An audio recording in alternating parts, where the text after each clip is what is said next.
So we do the refuge prayer first of all. With the wish to free all beings, I shall always go for refuge to the Buddha, Dharma, and the Supreme Assembly.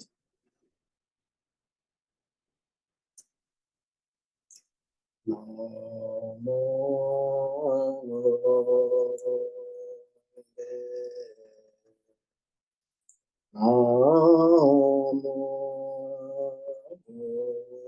Buddhaya.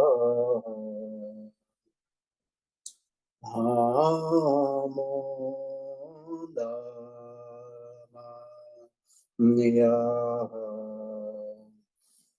Namo Sanghaya.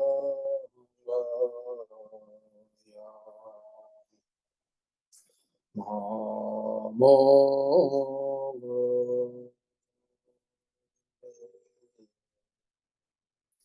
Namo Buddhaya. Namo Dhamaya. Namo Sanghaya.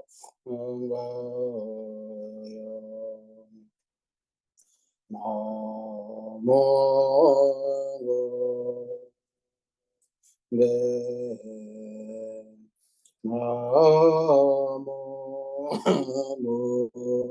Buddhaya. Namo Dhamaya. Namo Sanghaya.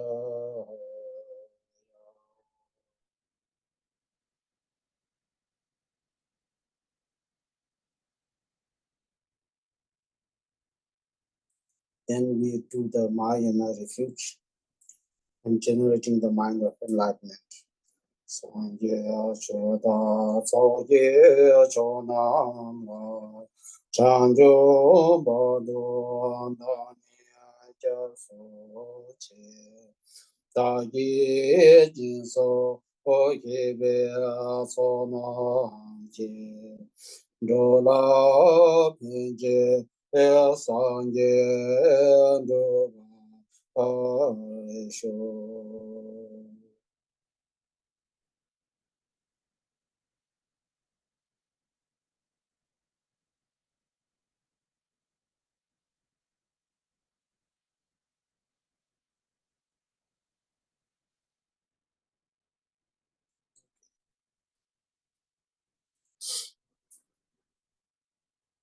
Good morning, everyone.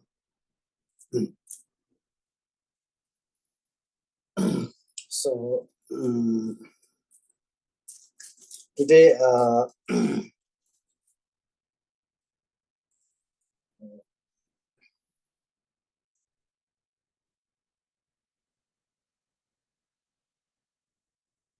so these days we are having the Vesak, 1 month Vesak. So the merits are multiplied, few hundred thousands of few million times. So then attending the teachings, all this create a great deal of merit.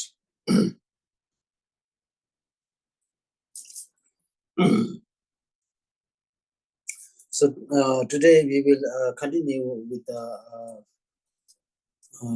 the preliminary practice.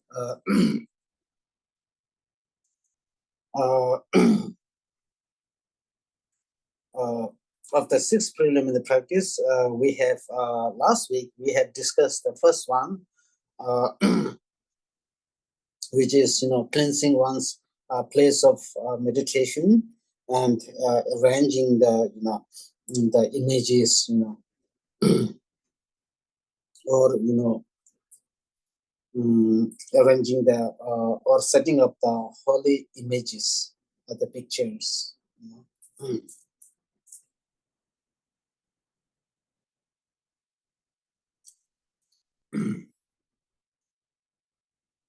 So about the the cleansing, about how to do the cleansing of one's place of meditation. I have already discussed about that last week.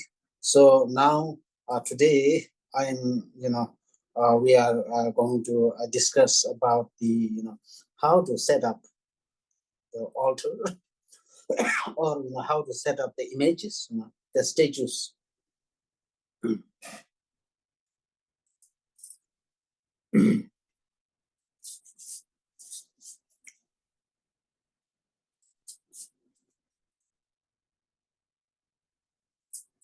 So the benefits, first of all, we need to understand the benefits of, keeping the images or the keeping the statues in one's, house, one's place of meditation.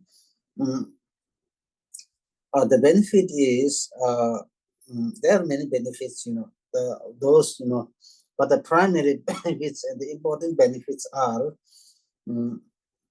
that uh, in the future, we will, accomplish and we will achieve the Buddha's, the body, Buddha's speech, and Buddha's mind.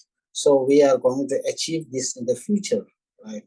So this is one reason, and another reason is because we want to uh, practice the Dharma. Now, to practice the Dharma, it is important to important to create the merit and to purify. So for that, setting up the images in one's house also is a powerful method for creating the merit and purifying the negativities, right? And also, in fact, uh, what is the source for that?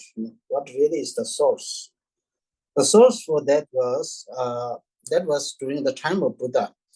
During the time of the Buddha, usually, when there was, some kind of events, when there was some kind of events going on during the Buddha's time, uh, you know, uh, when there was some, important festival or assembly or gathering, Buddha was seated, Buddha was seated on the top.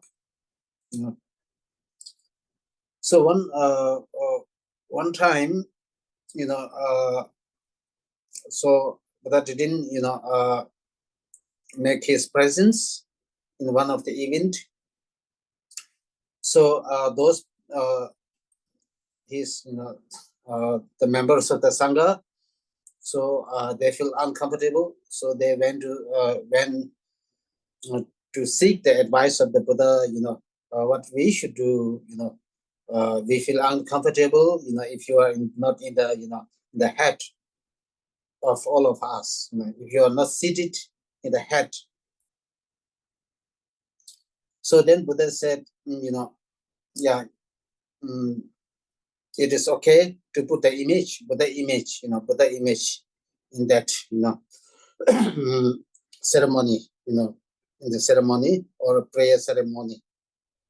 So this is how it begins, And not only that, keeping the images in one's house, Buddha's images, has many great benefits. One time, there was, during the time of the Buddha, again, there was a one king called Katayana. There was one king called Katayana. So Katayana, he sent, he dispatched, or he sent some kind of,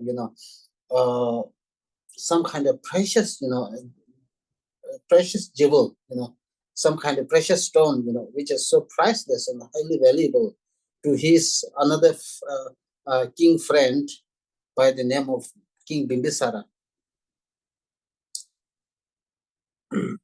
So, when the Bimbisara received this, kind of the jewelry, which is made of turquoise, pure turquoise. So the King Bimbisara, was happy to receive that, But then he wanted to send something back, He wanted to send the same, valuable, the same kind of, the thing which is really priceless. So he could not find any kind of, the other item, other kind of asset to send, other kind of, gift. So then the thought came into his mind, what if I should send the Buddha image? So the King Bimbisara went to the Buddha. King Bimbisara went to Buddha and asked, Buddha's suggestion. What do you think if I should send your image? Buddha said, this okay. That's good. So the King Bimbisara now sent this, Buddha image to his, friend, Kadayana, King Kadayana. When the King Kadayana received this, somehow, from the statue, he really received some kind of blessing that he really developed some kind of deeper spiritual experience, right? So like this, so this is another one reason. And then at another time, again, you may know Master, Selingpa. Master Selingpa was the teacher of the Master Adisha, right?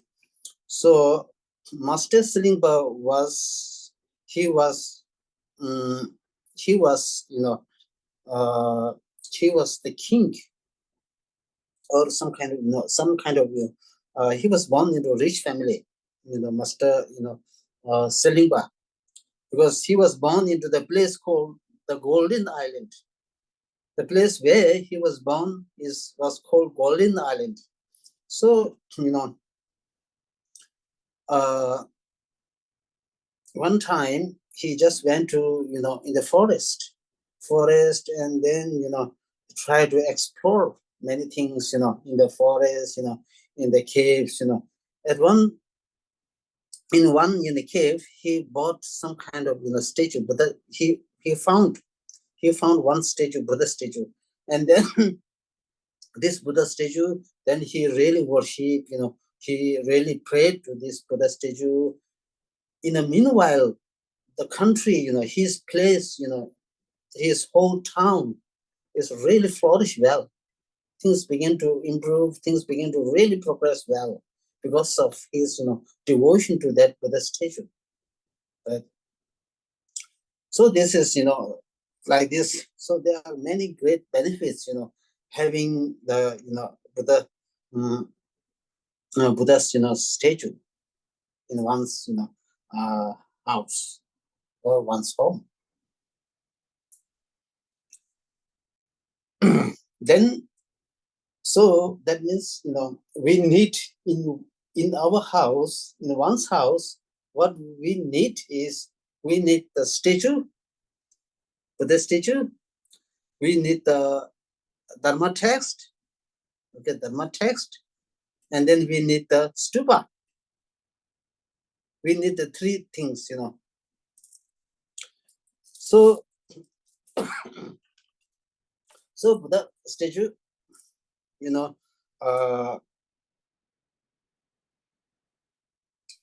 Buddha statue mainly, in any statue you have is good enough, Then about the text, about the text, what text we need, what Dharma text we need. The Dharma text, we need is it best, you know, Buddha's, perfection of wisdom text, or it is okay to have Master Adisha's, lamp for the path to enlightenment, this text, or Master Tsongkhapa's, text, the stages of the path to enlightenment, this Lamun text, stages of the path to enlightenment. So if we had this text, it's excellent, it's the best. Again, we may, wonder, why should we keep, the text in our home? Why should we need the Dharma text? If we have Dharma text, there are a lot of, again, many benefits, many great benefits. For example, right? For example, during the time, in very early time, when Nalanda University, when the Nalanda University was burned,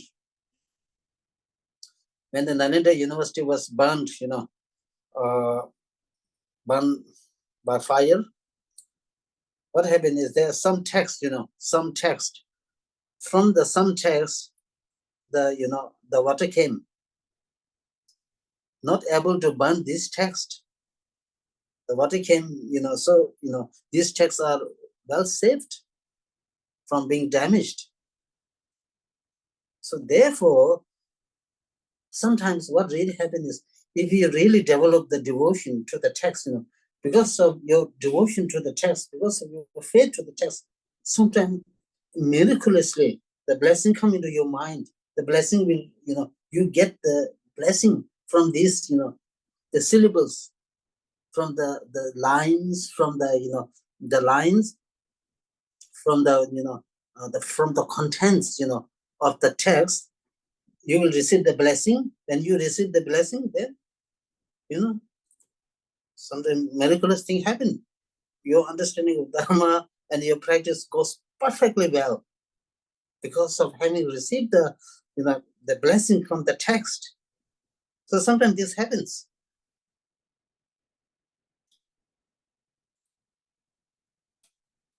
And then, text, so these texts are what we need, the stages of the path to enlightenment. We don't need so many texts, just, to make it simple and easy, we just need, the Lamrim text, the stages of the path to enlightenment. Because what happens is, if you keep the Lamrim text in your home, it is equivalent to keeping all the Buddha's, text. If you recite the, Lamrim, if you read the Lamrim text, it is equivalent to reading all the Buddha's text. So that much benefit, And also, sometimes for the dying person, sometimes we request for the phowa, right? We ask for the, to undertake the phowa. But if the dying person just in his, in his pillow, in his head, just keep the Lamrim, that is the best phowa. This is our, great master Chunde Rinpoche used to say, right? So then, after that, we have the stupa. Right? So there are different kinds of stupa, there are many different kinds of stupa. The best stupa that we need, of course, all the stupas are really, holy. But the stupa that we need is enlightenment stupa. Enlightenment stupa.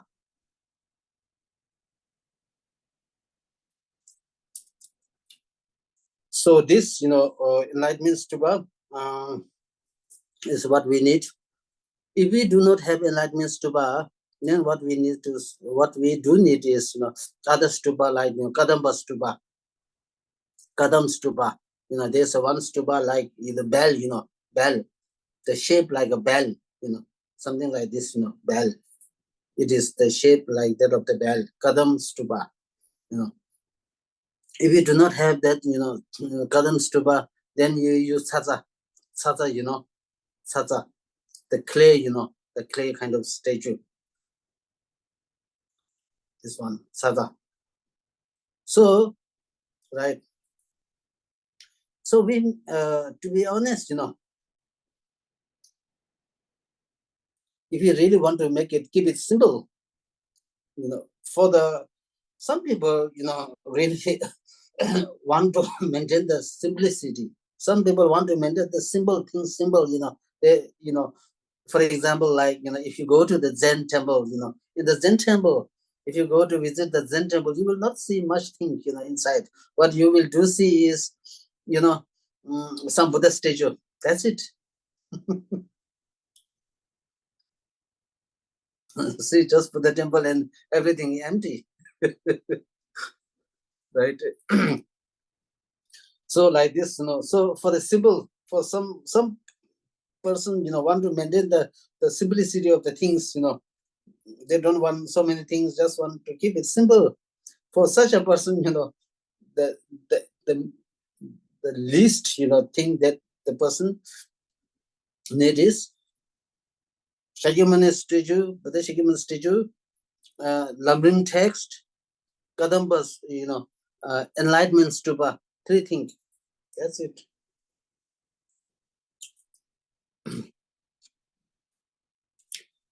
Now some people, again, because people have different mentality.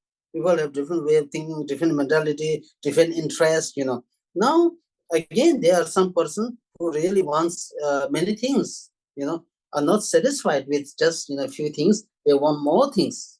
For such a person, now, what kind of things we need? What kind of statue? Now, for such kind of person, for example, if best the statue is, now I'm saying,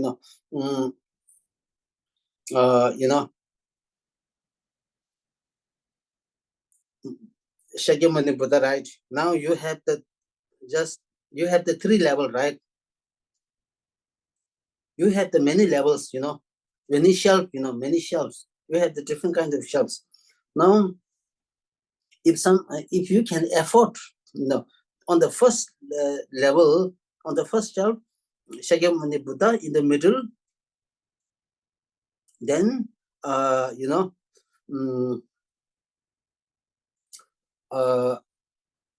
Shakyamuni Buddha in the middle, and then Manjushri on the right, and Buddha Matri on the left, because you are studying Lamrim. For those who are doing the Lamrim test, they actually need to have, Then on the second level is, on the second shelf is Master Tsongkhapa in the middle, and of course Master Tsongkhapa, and also your own guru, close to Master Tsongkhapa, right? And then on the on the right side is Master Adisha, on the left side is Dromdamba. So this is sometimes usually we arrange in that way. It all depends on how we can afford to afford the statues, right? So that means so like this, and then the text the text also we need any kind of Lamrim text would be okay, right? Lamrim text would be okay, and then the stupa, all the stupa, any stupa would be okay.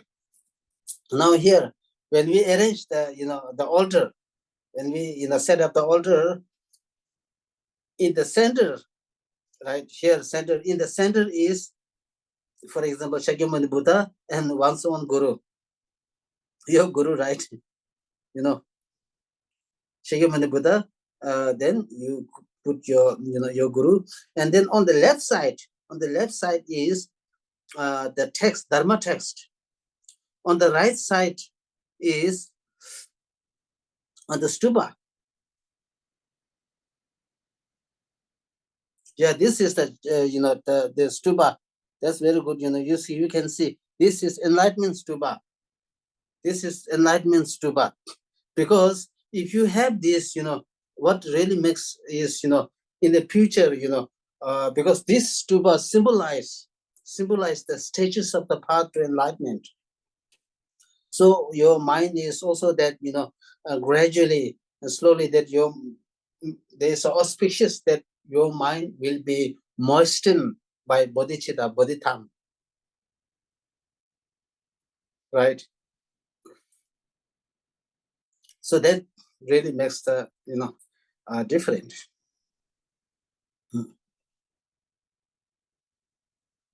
So we have the, statue, we have the Shakyamuni Buddha statue, the Dharma, Lamrim as a Dharma text, Kadam, Lam, Enlightenment Stupa, and it's complete. Now, now some people really, want to keep a lot of, lot of statues, lot of, images, pictures. They want to keep, Shakyamuni Buddha. They want to keep the, say, they want to keep the, highest Yoga Tantra deity. They want to keep the, Yoga Tantra. They want to keep the Tara. They want to keep the Avalokiteshvara, Amitabha, Amitayus. So many, right? It's very good, But then again, again, you need to know how to arrange. It is very important to arrange, in an order way. Don't mix everything here and there. Don't put, right? There is step by step, how you can put in an order way, right? So now, usually it says, you cannot, now, for example, you have the, Bodhisattva picture, right? You have the Bodhisattva picture, like, for example, like Siddhagarbha, other, Manjushri, Konam,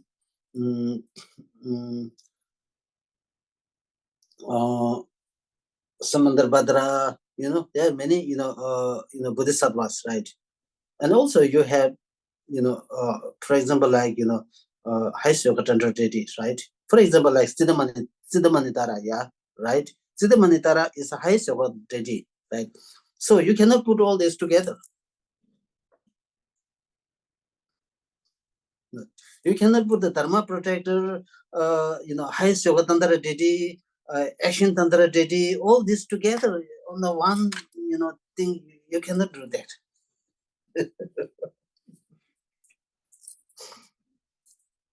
We say Lama. Lama means Guru. Lama, Yidam. Yidam means deity. In the deity, there are four classes of, deity. Deities of the highest Yoga Tantra, Performance Tantra, Action Tantra. Lama, Yidam, deity. Lama, Yidam. Sangye means Buddhas. Sangye, Changsim. Now Buddhas, in the Buddhas included Buddhas of the 1,000 eons, fortunate eons. Buddhas, 35 confession Buddhas, 8 medicine Buddhas, all these are included in the Buddhas, right? So then after that is Bodhisattvas, right? Bodhisattva, there are 8 Bodhisattvas. There are 16 Bodhisattvas, right? Then there are solitary realizers. Solitary realizers, they are, practitioner, So there are 12 solitary realizers. And then we have the Arhat, we call hearers, Arhat, there are 16 Arhat. After that Arhat, then we have the Dagas and Dakinis. Dagas and Dakinis, right? Dagas and Dakinis of the 24 sacred places. After the Dagas and Dakinis, then you have the Dharma protector. Dharma protected like Kalarupa. 6 are Mahakala, 4 are Mahakala, Pandilamo, right? Vashvarana. And then, these, Dharma protectors. After that is the 4 guardian kings. So these are, step by step. Don't put everything on the, put everything on this stage. If you have, many stages, I'm saying, don't put everything on the one table, don't alter, step by step, we place it, So like I list, right? I list almost 8 or 9. So how I list the 9, so you can also keep step by step, You cannot put the image of the Dharma protector on the top of the, the Buddha, on the top of the Bodhisattva. Right. So this is how we arrange, the altar setup.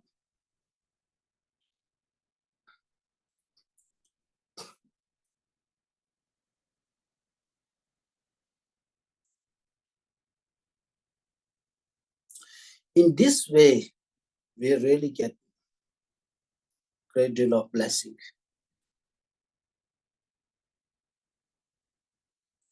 Arrange the, the things in a, arrange the order in a proper way and in a correct way, right? Correct way. And then, after, yeah, not this. This is come later, yeah. This will come later. Yeah, this will come later. Yeah.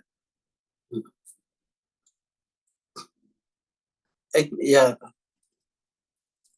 So then, after that,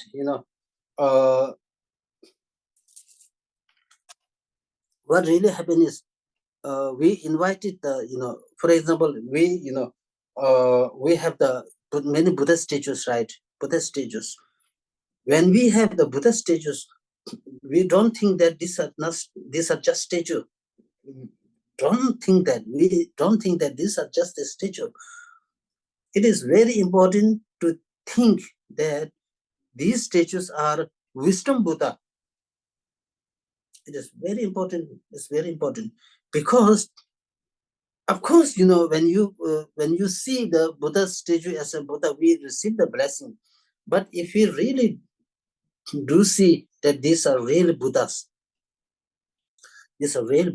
then we receive the blessing. We do receive the blessing.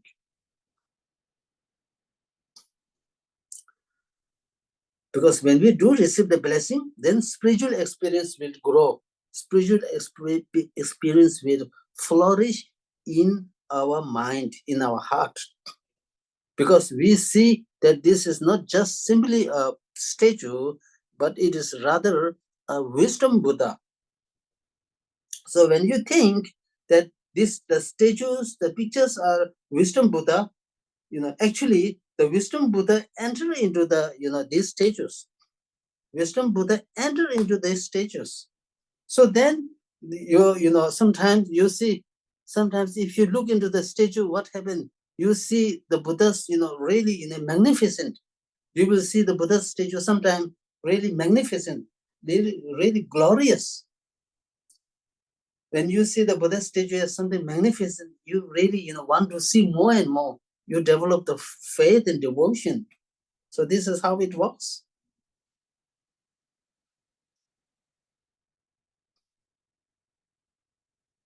So therefore, it is important to always see the statues and the images as the wisdom Buddha.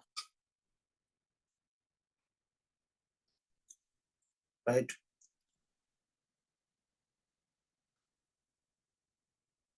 And also, not only that, if you have the statue in the, in your home, what it helps is,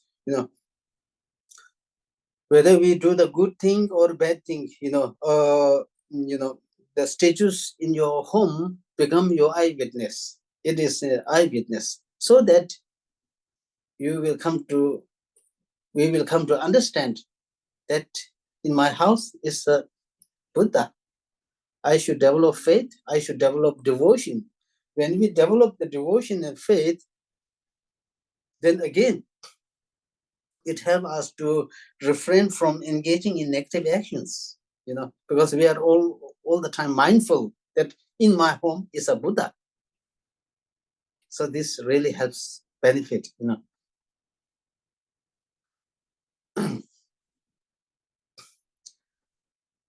right?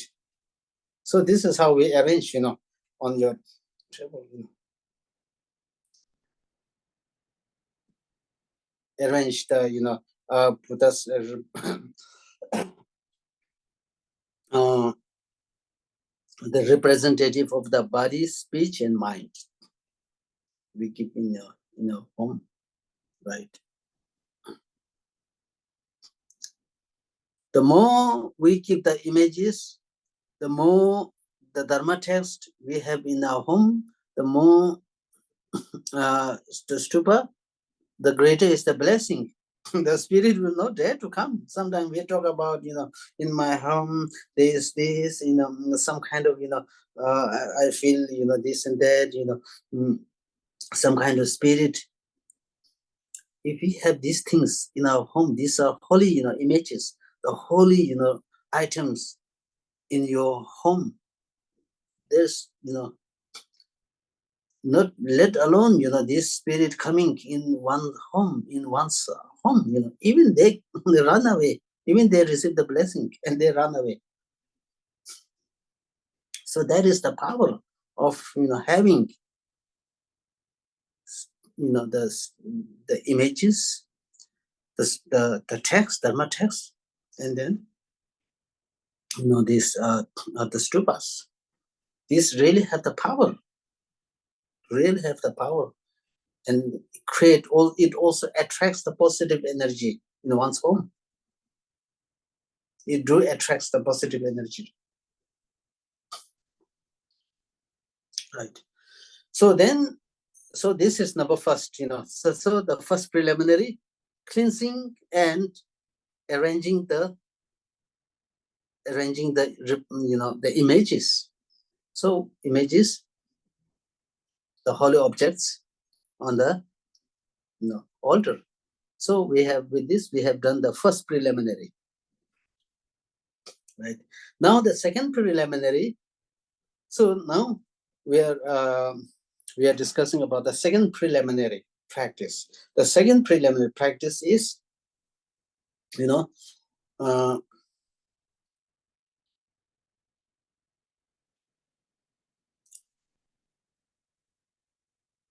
arrange the offering and arrange it beautifully, arrange it nicely, beautifully, in an orderly manner. Now, what kind of offering we need to set up? We need to, make the offerings.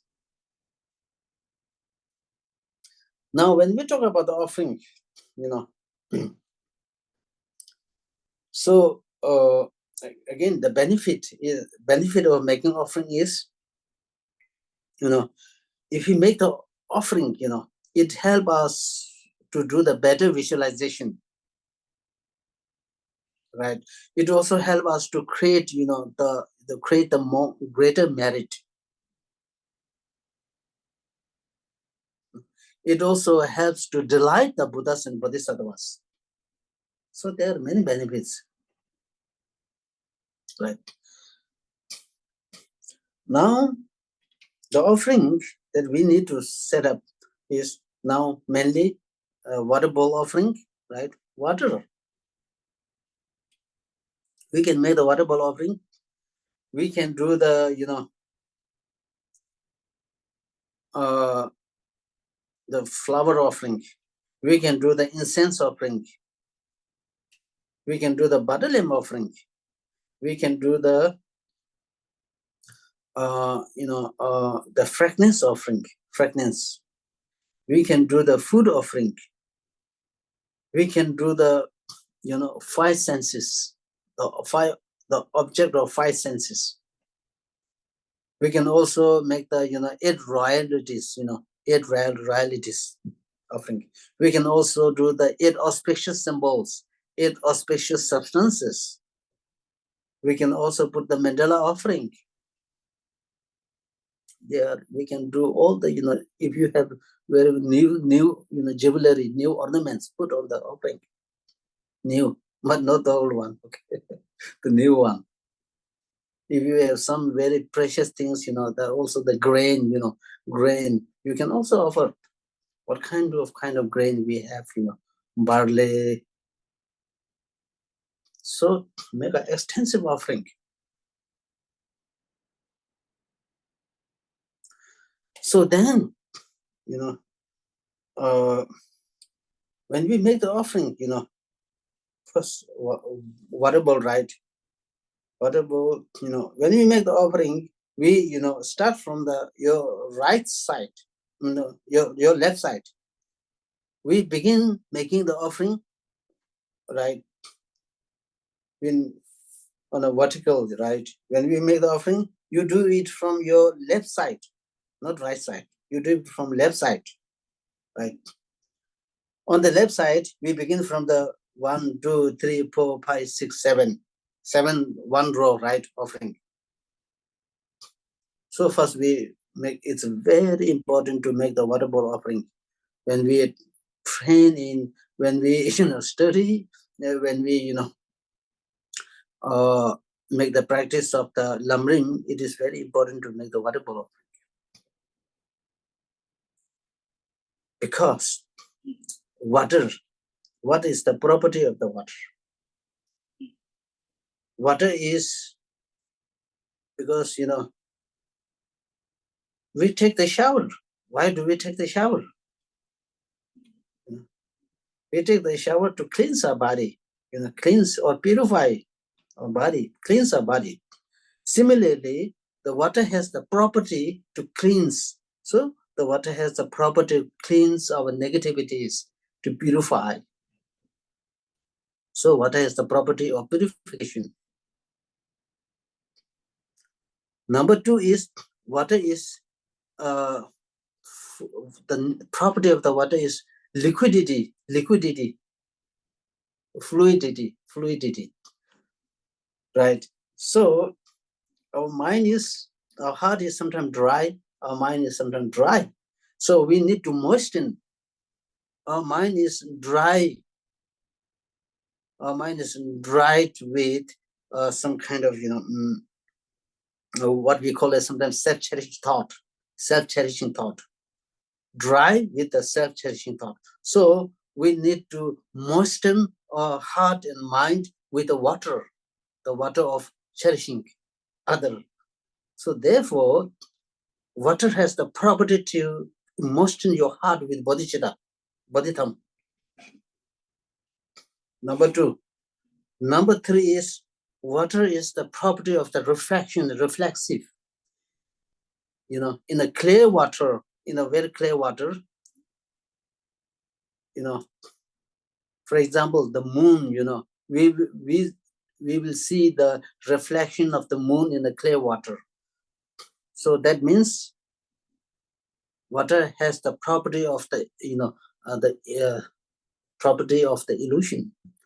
So by making water bowl offering, it also helps to cultivate the wisdom of emptiness, seeing the thing as mere illusion. So there are primarily 3 main benefits in the water, right? So, right? So this is how we make the water bowl offering, right? One, starting from your left, 1, 2, 3, 4, 5, 7. So first, don't touch. All the, water bowls should not be touch each other. If you touch each other, we will have the dull mind. If you keep very far, you are going to stay away from your guru for a long time. When you make the water bowl offering, if you, offer in such a way that it is zigzag, here and there, no such a rule, it does not look good. It does not look something beautiful. So then, if you, arrange the water bowl offering in a zigzag way, we will have some disturbed mind.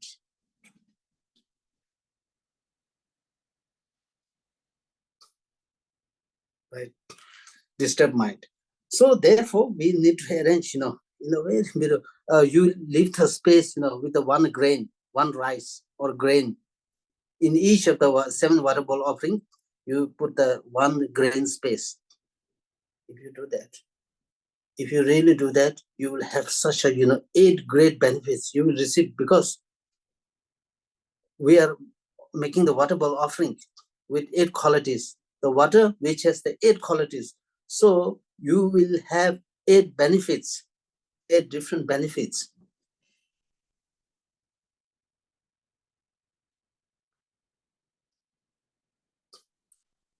Okay. Now, so we said said from your left. Now, when you take away the water bowl offering, do not do, right away, they take away, we think that we are taking the blessing of the body, speech, and mind of the Buddha. We think like this. When we take away, I am taking the blessing. When we take the water bowl and put in the jug, put into the jug, and this jug, now you throw on a very clean place, or you drink. Or you, with this water, you sometimes, use on the face, or you can drink.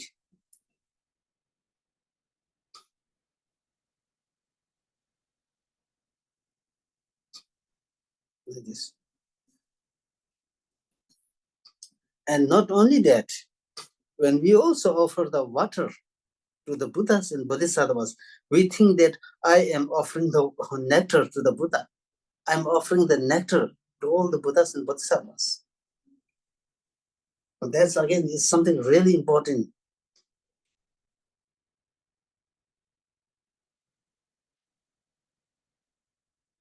And then, of course, Buddhas, drink nectar. Right. Don't think that we are just, we are just making offering. Of course, Buddhas can drink. Right. So about this, about the water bowl offering. Then after that, we talk about the flower offering. Flower offering. What is the benefit of the flower offering? Again, we need to understand. We need to know what is the benefit. So I will tell the benefit of the flower offering. Right. So during the time, that was during the time of the Buddha, the first Buddha. There are 1,000 Buddha, right? 1,000 Buddha of this fortunate eon. We are in the fortunate eon. So there are 1,000 Buddha coming. So the first Buddha is Buddha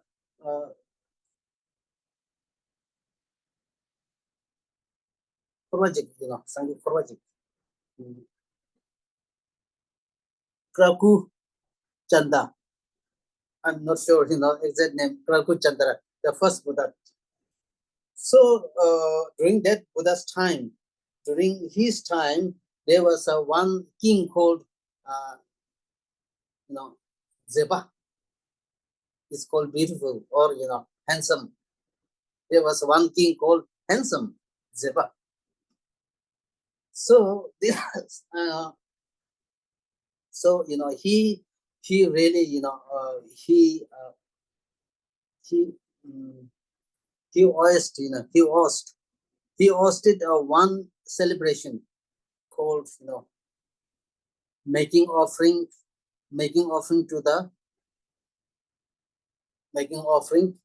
the the statue of the Purvajik, Kraku Chanda, Buddha Kraku Chanda, right? So he, made this kind of, he held this celebration of making offering to the stupa. So there was one guy. Then he thought, I have nothing to offer. What should I offer? So he thought, forget it. I have nothing to offer. So then, he left the place. He left the, this celebration area. He left the area, and then later on he felt some kind of remorse. Oh, I should not do that. I should not do that. Then he collect, he plucked some flower. He plucked some flower and made the offering to the stupa and make the prayer. He made the prayer in front of the stupa. Then, during the time of Buddha Shakyamuni, he was born into a very rich family. That guy was born into a very rich family, right? So he was born into a very rich family,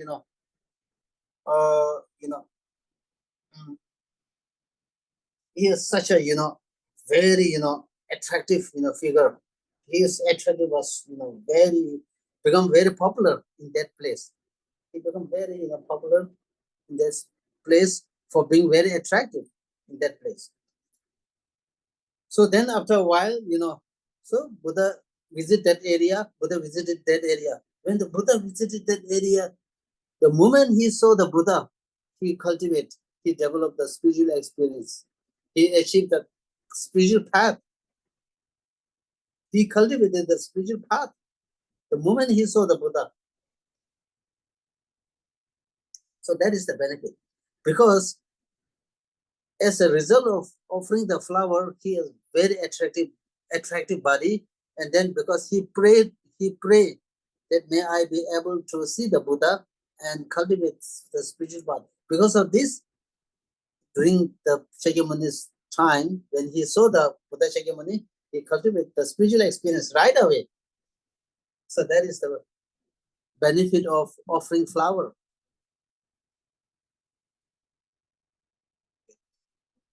There's one mantra after we make the flower offering. There's one specific mantra.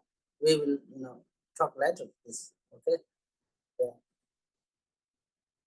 Then, what is the benefit of making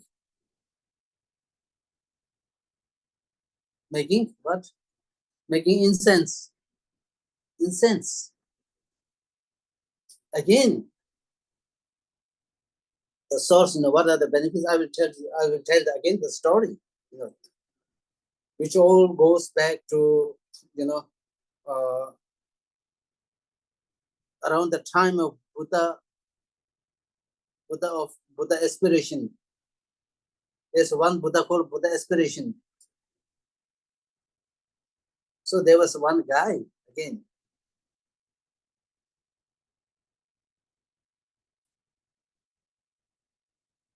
So this guy went to he has some incense, and he also has some fragrance. So he made the offering to the this Buddha. This Buddha, he made the offering to this Buddha of aspiration. And then he also made the prayer. He made the prayer.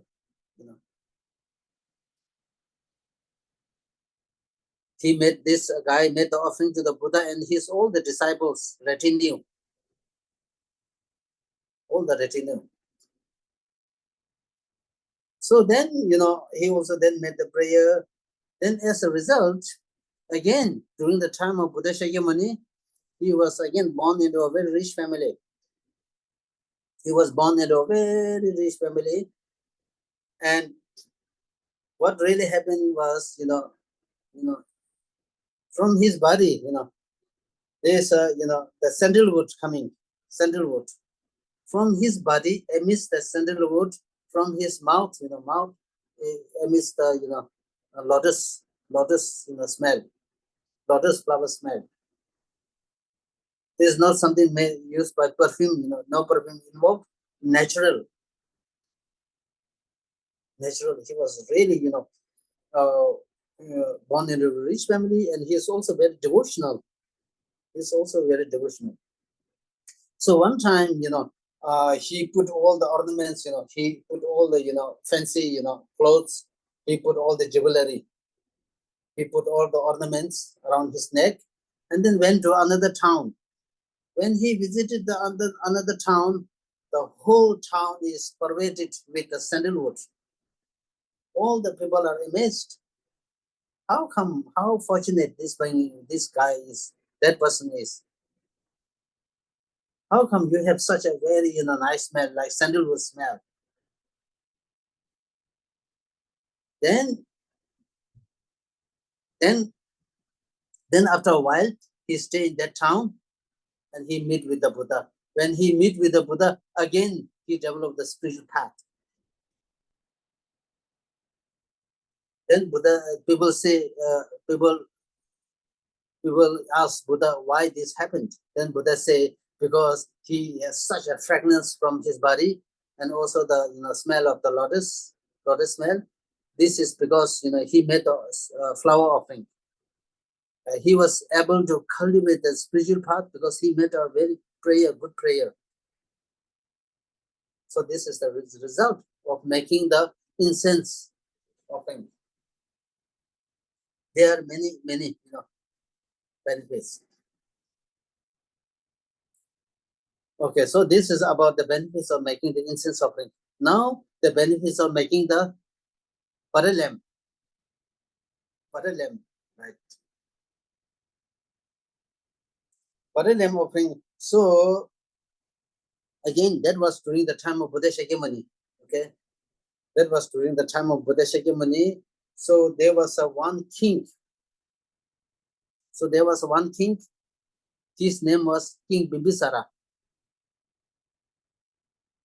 There was one king whose name was Bimbisara.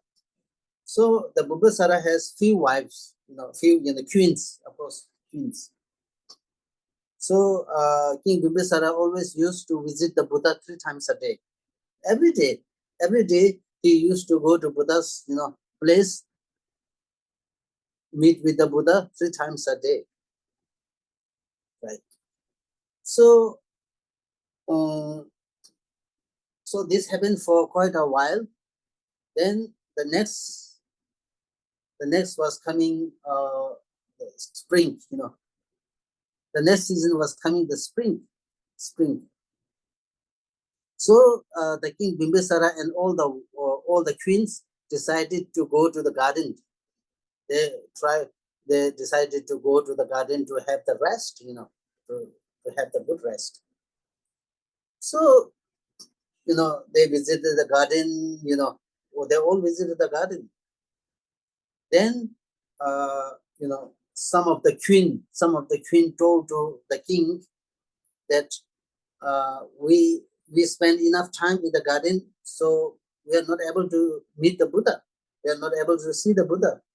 So I think they suggested to the king that we should make the Buddha stupa, and we make the offering there. So the king agreed. So the king was happy and he agreed to build the stupa of the Buddha. Right. So then, with this, in the meanwhile, unfortunately, King Bimbisara's son, his son was King Ajustara. King Ajustara, because of the wrong guidance from the wrong teacher, he killed his father, King Ajustara, killed his father, King Bimbisara. Because King Ajustara has a wrong, some kind of wrong, guidance. Then, because of this, the King Ajustara killed his father, King Bimbisara. And then the whole, the country, the whole place was now shattered. Now the King Bimbisara made the rule: nobody should worship to the stupa. Nobody should make any light offering to the stupa. Then this happened for a long time, right? This continued for a long time, and then one day, there's one queen, the king was really missed the king Bimbisara. He missed his, the husband, King Bimbisara. Not only that, he also missed the offering to the light offering to the Buddha, to the stupa. So the wife, the queen name is Pandema, the glorious one. The queen name was Pandema, means glorious one. So this queen, she shed the tears and she also missed, making the offering to the light offering. Anyway, she disregard, and she continued to make the, she began to make the light offering to the stupa, to the Buddha's stupa. King Ajustara now King Bibhisara died, right? So his son was very upset. Why you are making light offering? How come you disrespect me? Your disrespect to me. You cannot. How come you don't obey my order? So with this, the king Ajustara killed the queen Pandema. So luckily, the queen Pandema, when the king Ajustara killed the queen Pandema who made the light offering, right, she was born into the 33 land, pure land. She was born into the pure land, and then to repay the kindness, she wanted to do the more light offering. So she visited from the pure land of 33 land to this earth to make the offering, light offering. And then with this, she meet with the Buddha. And as soon as she saw the Buddha, she developed the spiritual path, deep spiritual experience. Right? So that was the benefit of making the light offering. Right. Now the benefit of fragrance. The fragrance, put some kind of vehicle, I don't know if we can use perfume, actually not perfume, anointing, using the fragrance on the body. So the benefit is, again, I will tell the story. This during the time of the Buddha, that was in Varanasi, in Varanasi. So there was one landlord.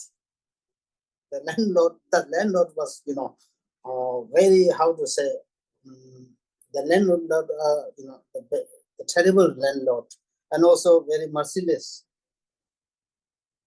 So the landlord has one, maid servant, old maid servant, one old lady, a maid servant. So this landlord, he just, the landlord, treated her badly. Don't give the enough food, don't give the good dress, So anyway, the maid servant was very poor, and she was not happy at all. So the landlord, what happened is,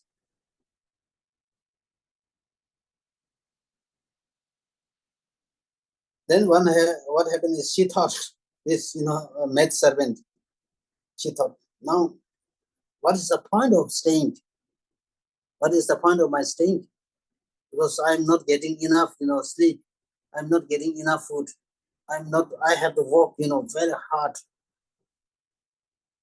There's no point. I would commit suicide. She thought she would commit suicide. She thought, she killed herself. And then, she has one bucket, she brought one bucket and went to the one leg.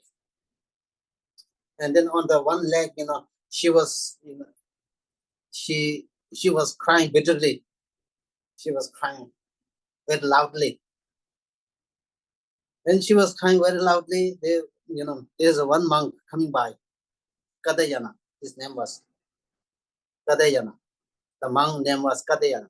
So Kadayana told her, what you are doing? Why you are crying? No. And then she told her everything, what happened, she told her the story. And then, when he listened to her story, then Kadayana told her, in which case, you better sell your property. You sell your property. Then the maid servant replied, who is going to buy? Who would buy? I myself cannot feed myself.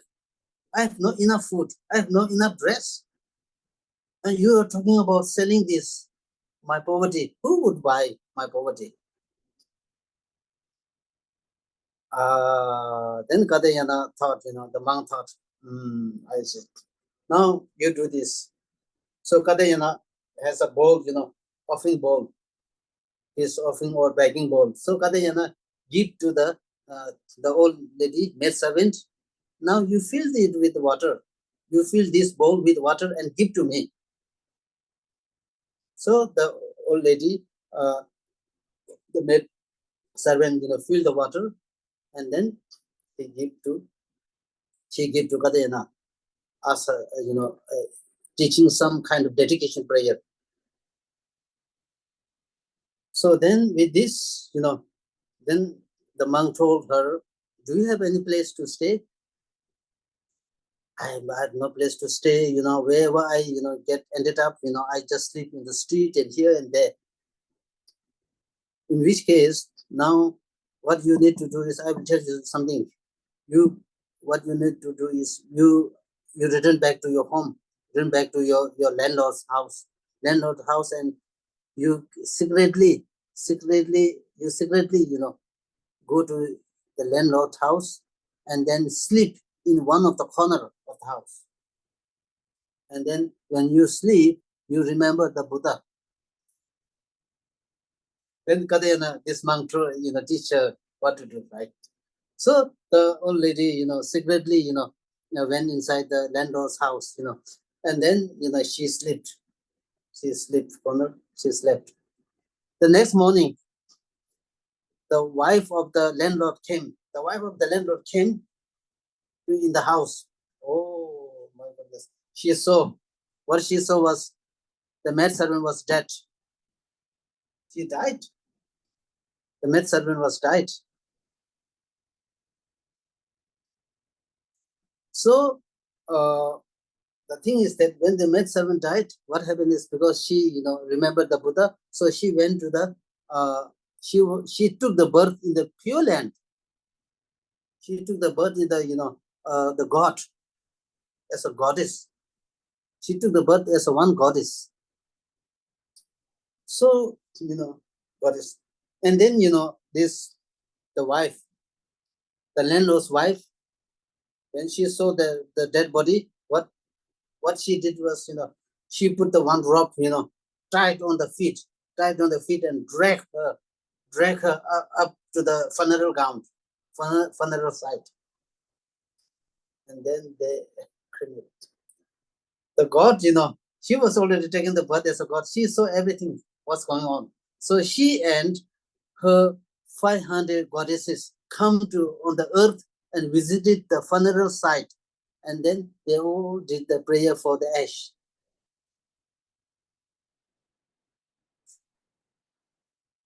Right. So this is the benefit that she was taking the birth in the god in the Pure Land. Right. So this is the benefit of making the incense, making the fragrance or a fragrance offering. What's the time?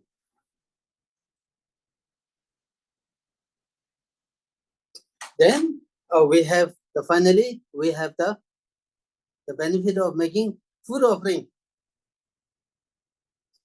So again, I will tell the story. The benefit of making the food offering is again during the time of Buddha Shakyamuni in the place called Kadayana. So there was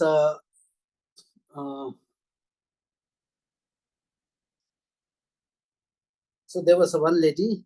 She made the offering. She made the offering to one Buddha for a long period of time. So she made a prayer that may I be able to take the birth during the Buddha's time, Shakyamuni's time. So then, because of this prayer, she was able to take the birth in Buddha's Shakyamuni's time.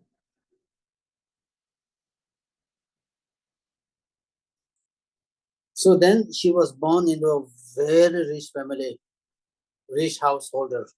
Rich householder. She was taking the birth. She was also devoted, very intelligent, right? So one time, the starvation or famine, right? Famine. The famine broke out in that place. The famine broke out in that place. So many people are dying of starvation. Many people dying of starvation. So around that time, uh, Buddha asked this rich landlord to provide the food to the monks. Food to the monks. So with this, the landlord accepted. He was happy to do. Then the lady, the lady,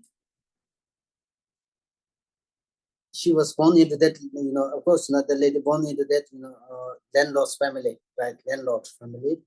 So she said, what she said was, of course, I'm not, surprised by my father's acknowledgement, the father's acceptance to provide food. I'm not surprised. I have, for many lifetimes, I have decided, I have determined, I made up my mind to make the offering over many lifetimes. I'm going to do that. My father, of course, he has deeper spiritual experience, so I'm not surprised. I'm going to, but this lady said, I will do, I'm going to do. So with this, she provided the food during the time of starvation.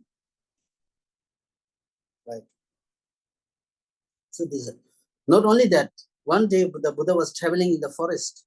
And after a while, there's the time has come for the lunch. The time has come, but there was no food supply. So what she did, the lady, she has the one bowl, right? She throw into the air. She throw into the air and then said some word. With this, the nectar coming down fall into the bowl, and then bowl come down, and with this bowl full of nectar, she provide to Buddha, she feed to Buddha and all the monks. Buddha said, of my many disciples, this lady, she was the most excellent in creating the merit. Right. So you see the food, how much is the benefit for making the food offering. So I talk about all this, I now talk about all the benefits. The benefit, water and music. These are two pretty long story. I'm not going to talk today. Pretty long story. Otherwise, I talk about the benefits of the flower, incense, light offering, fragrance, and then food. So we make a tremendous amount of the benefits, the tremendous amount of benefit by making this offering.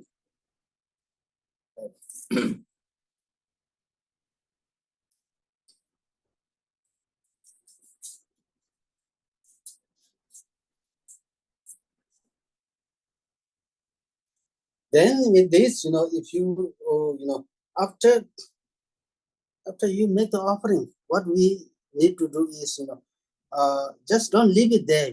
First, sometimes we just leave it here. After we make the offering, right? First water ball offering, 7 water ball offering. Then after that, we make the the flower, we make the flower, the incense, the butter lamp, the fragrance, the music, the food and the music. I mean, you can arrange as much as possible. There's no limitation.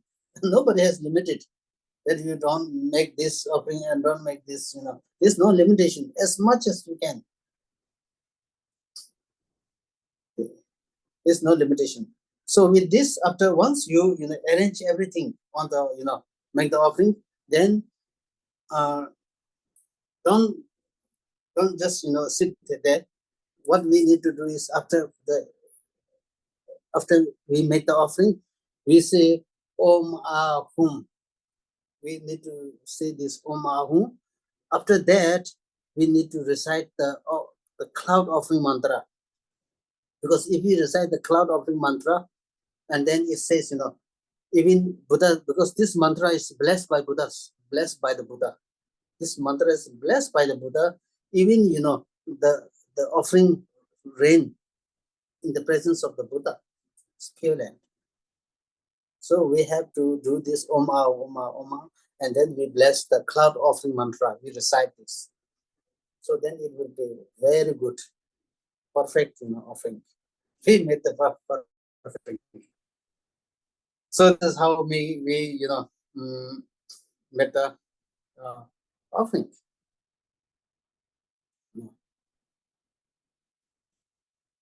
So this is the yeah, and then again, when we say make the offering with flawless, it says flawless offering. What does that mean? Flawless offering. Flawless offering means the offering should not be polluted by wrong motivation. The offering should not be polluted by wrong motivation and wrong means.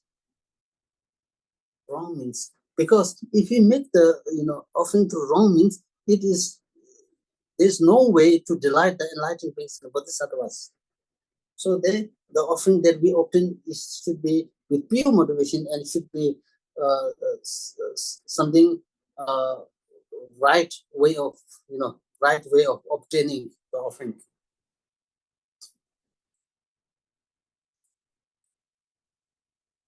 Because there's one interesting story.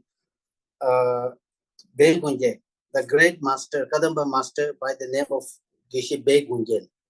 Begunje, in his early part of life, he was a robber, a great robber. But then in his later part of life, he really became a very good practitioner, very good master, Kadamba master. So during the time of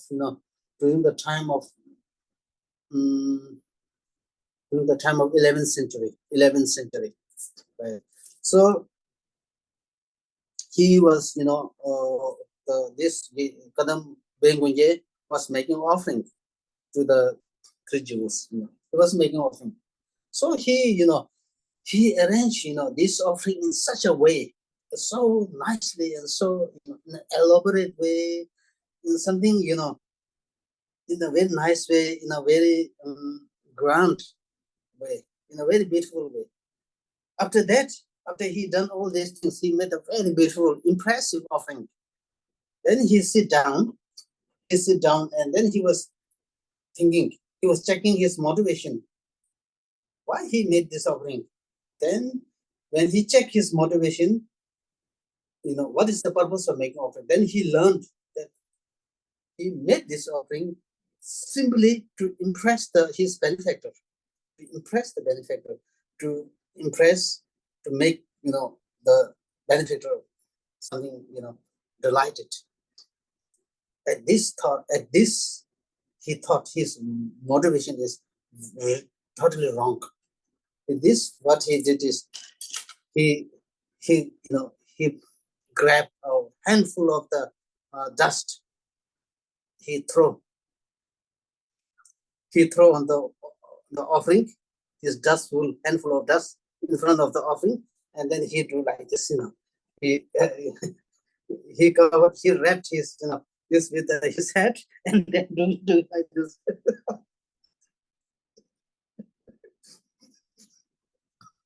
Then this later this story, the great master Pathamba Sangye, who was the founder of the Chui tradition, Chui lineage. So Pathamba Sangye heard this story, and then Pathamba Sangye said, Begunje's offering is the highest quality and the best offering in the land of the snow around his time. Right. So therefore, when so that means that when we make the offering, the motivation should be pure, not something mixed with the mundane concerns, should be really to make for the benefit of all the beings, for the one's own enlightenment, for the well-being of all the beings. So that is the best motivation, right? So here we discuss the second preliminary, which is making the flawless offering and arranged in a beautiful way. So we completed the second preliminary practice. Now the third preliminary practice. What time is it? Now the third preliminary practice is now refuge, taking refuge, going for refuge. Right. So before we go for refuge, there are some important things to do, right?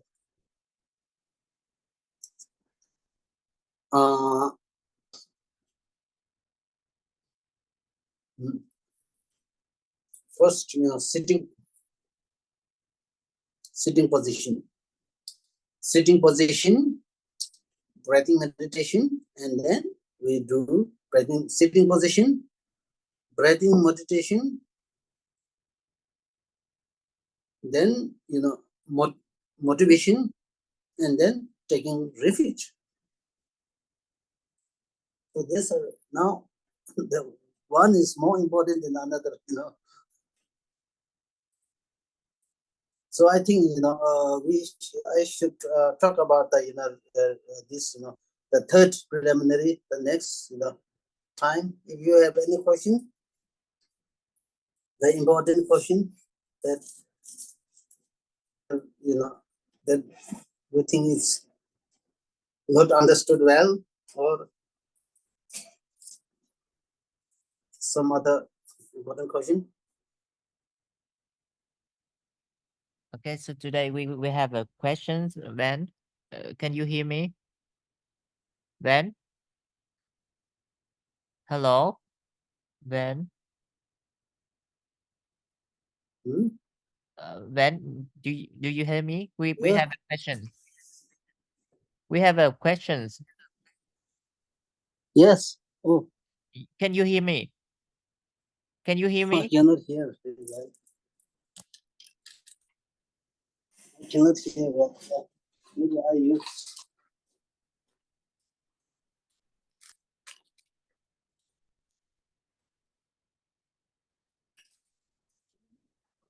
Okay, yeah.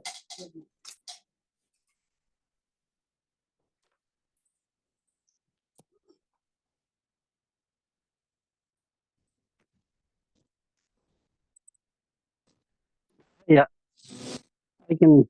I hope I can hear now. Yeah.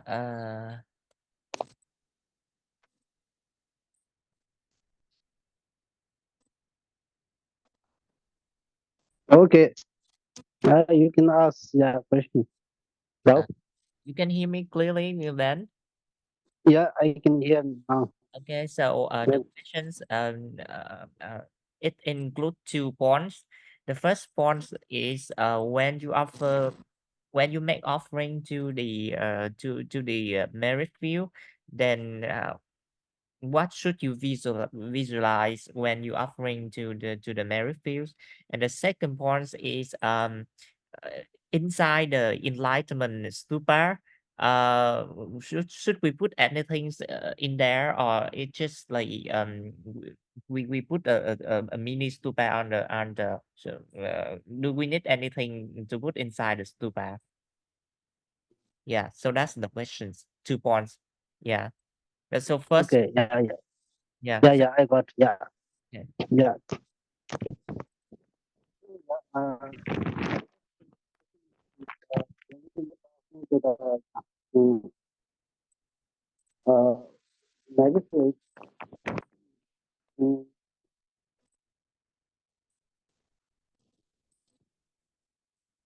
Here, what we do is, what we do, when second preliminary, which is that we arrange all the right. So, what kind of visualization, what we, what we need to think when we make the offering. So,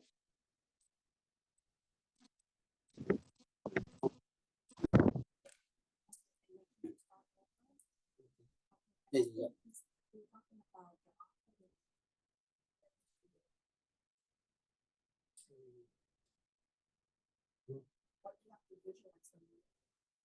I see. Yeah,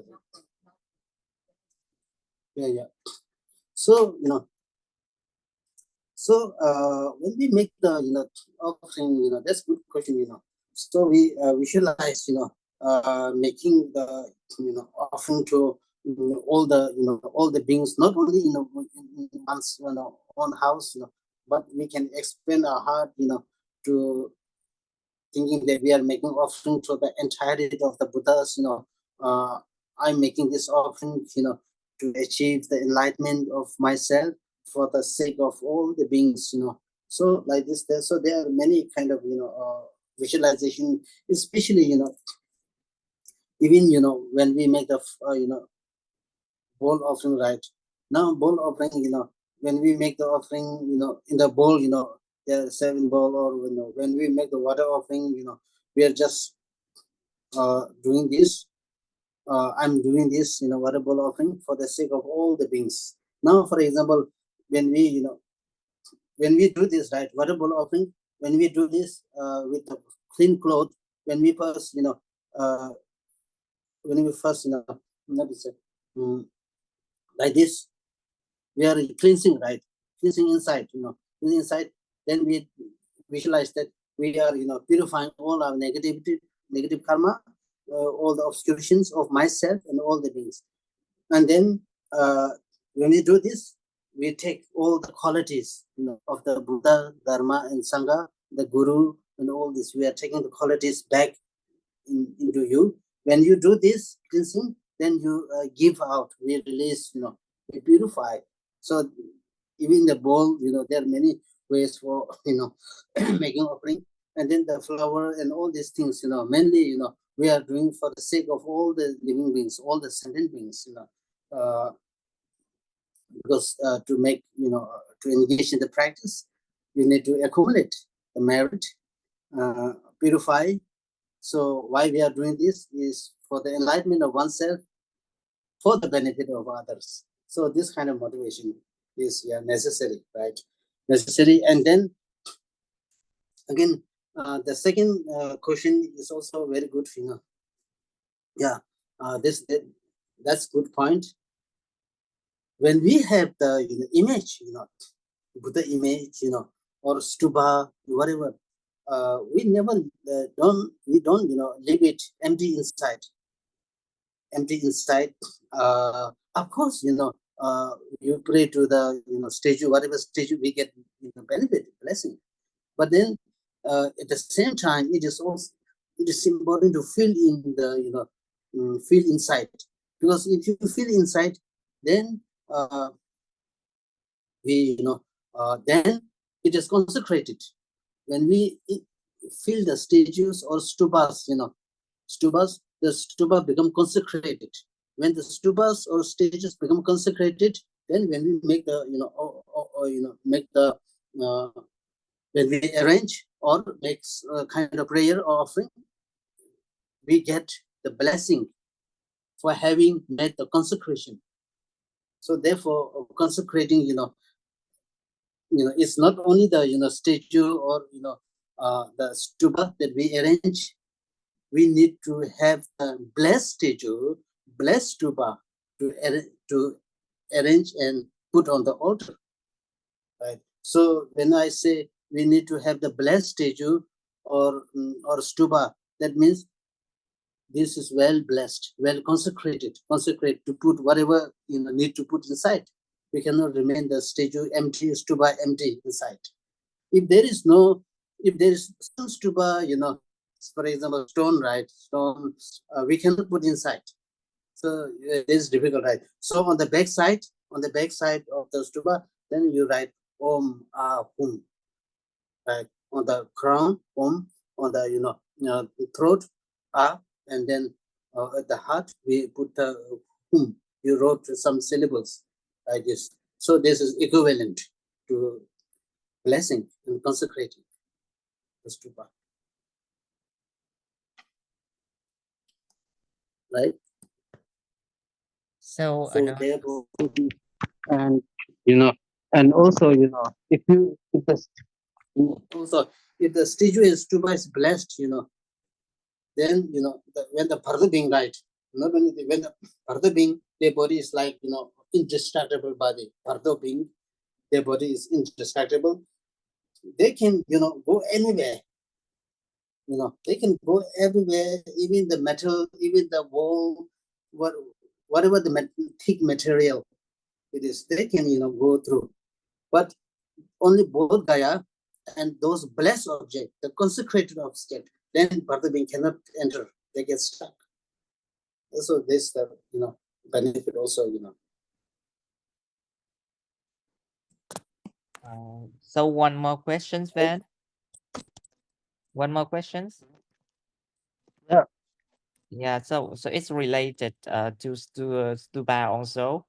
Uh, so the question says, is it the right way to put relics into the stupa?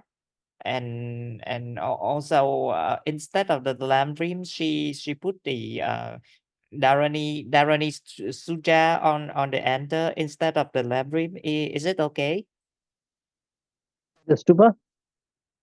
So last you said that we need three objects to at least three objects on an enter, right? So in the middle, Mhm. the Buddha's statue, and then the stupa, and then the one and the suja, right? The writing suja Yeah, writing, yeah. yeah, So Labrin, yeah. as for the Suja writing, she put on there the Dharani Suja, Dharani Suja, Yeah, yeah. yeah, instead of Lambrim. Is that okay? And also and also in the stupa she put the relics into the stupa. So is that okay? Mm. Yeah, yeah. So that is questions.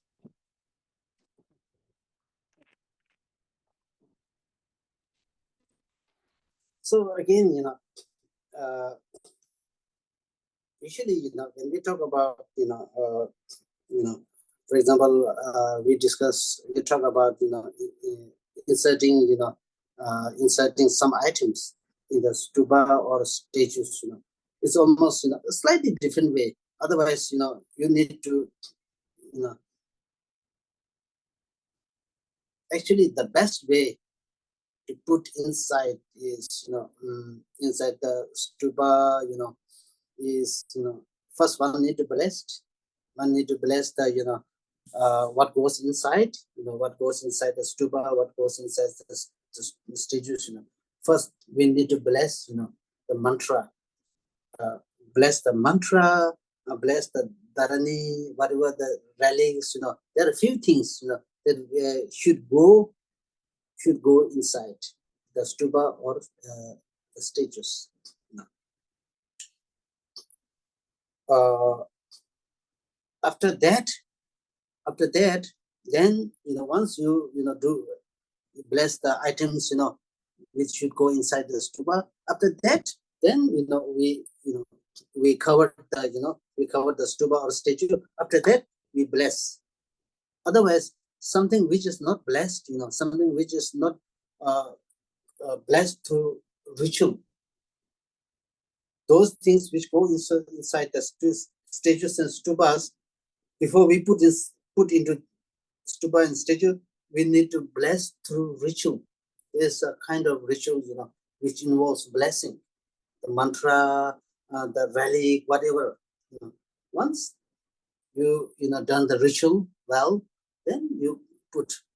After that, now you blessed.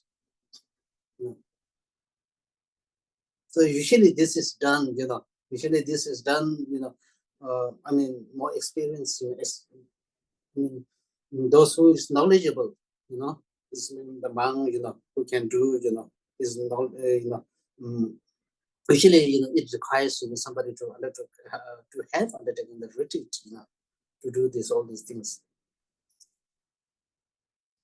But then, if the stupa or the statue is something very small, then I think it would be okay to put the relic or small, stupa, small, the dharani inside, Usually for the larger statues, then 8 or 9 inches, something which can really go inside body's head, the throat, heart. If there is enough space, then need to, to put this, you need to bless, bless the, the stuff, bless the item, right? Only after you bless, then you can, put, inside whatever need to go inside, and then you put, and then seal it, and then bless it finally, and then it's so perfect. It's perfectly blessed object.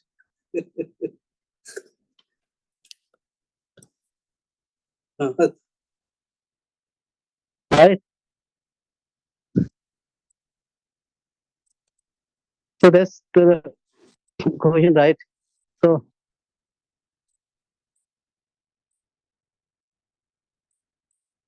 So that's it then. Yeah. okay, yeah, sure, yeah.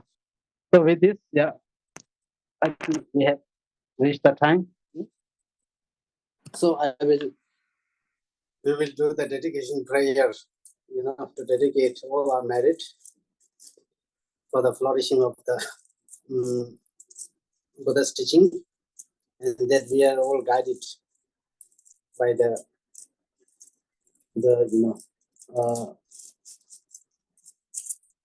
by the Buddhas and Bodhisattvas, Gurus, and also that we dedicate the merit for the well-being of all the beings and for one's own enlightenment.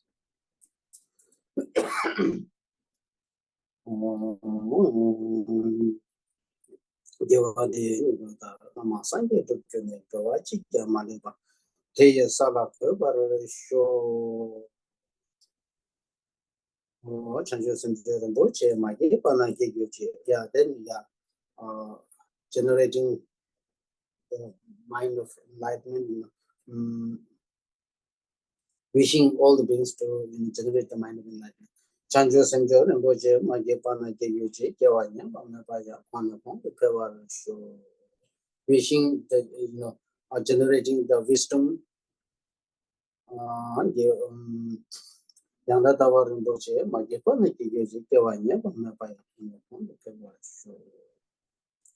Oh, Jawadi, Jawage, Sonaisha, Sonaisha, Jumatan, Bakumitovash, Tomatan, Tabata, Tabata, Metapan, Sijitan, so the Jumachin Boda, and Washington, Tabaya, Sujata, Never, Navayan, Shia, show, Jisanamana, what is in the Tesidan, Nikan, Bedu, Sever, show, Tenajizil, Amatoji, my Dodo, Malutanda, Dala, Nibata, Daggy, Shanatama, interviewed, and then Barchingi, Penejone, then Batajinge, then Zeki, what on Jogunasan, the Shikin, the Gijun and Sanget, and Bata, the Geguji, the Watam June, then by Nida Kuteta, Jeda Yuri, Nikuji, Karela, Reclamation, and that they were Matajune. Serious, what is it? Shall we see about the thing, Major Lord, somebody give it. Major Lord, somebody give it, and Pelagine, that is Chugage. Kiwangaje Mandino which Thai Duce, so and the Teres here to make him be one watching the Low Santa, Shabla, so